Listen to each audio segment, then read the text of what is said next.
When you judge something, what do you look for? Criteria. What? Criteria. Oh my goodness. Yeah, one of the main criteria, one of the criteria was finesse, beauty, aesthetic in language.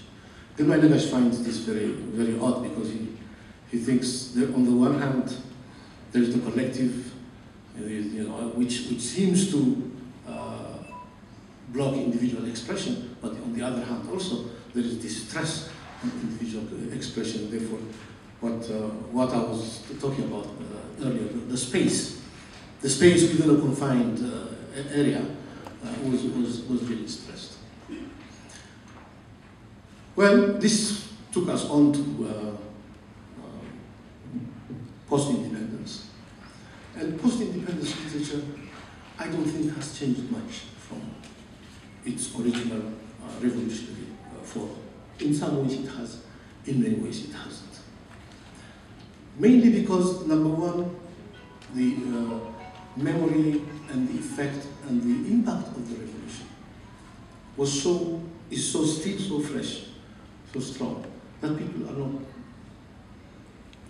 not able to go out of it. And besides, the first 6 or 7 years of independence, we saw a lot of other forms of expression attempting to be put into practice.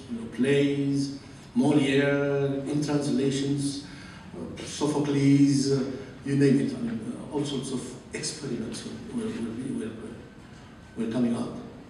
In the written form, not much.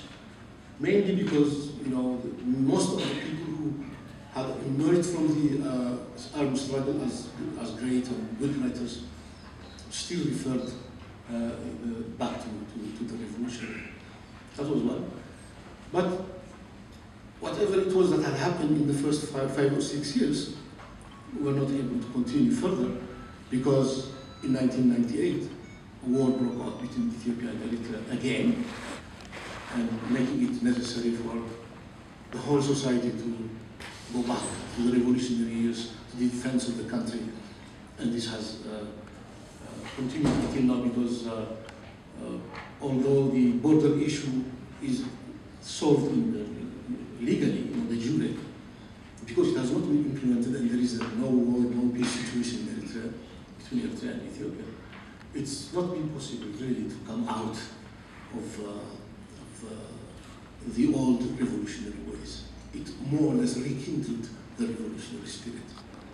But in spite of all that, we've had several books over the last 5 or 6 years that figure as some of the best books ever written in the Tigrinya language. Particularly Wedi Hadera, who I must remember here, whom we lost some 3 months ago,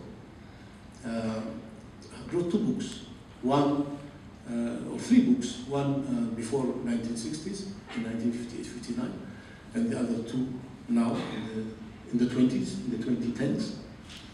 And his books are amongst the most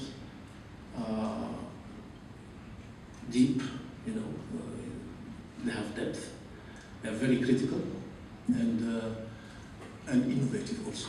He's a very, very innovative man. And now also, over the past 2 or 3 months, I see books on the revolution, but in a different approach. It's not the hero, the fighter, but some anti-heroes are appearing in Eritrean literature, which is diversifying, at least diversifying the way literature has been handled so far. I hope I've made sense that I've gone over a century of history of literature in. I hope I'm within time, right? You're good. I'm good within time. So this is just a very general overview of what writing means in Eritrea, and I'll be ready for questions.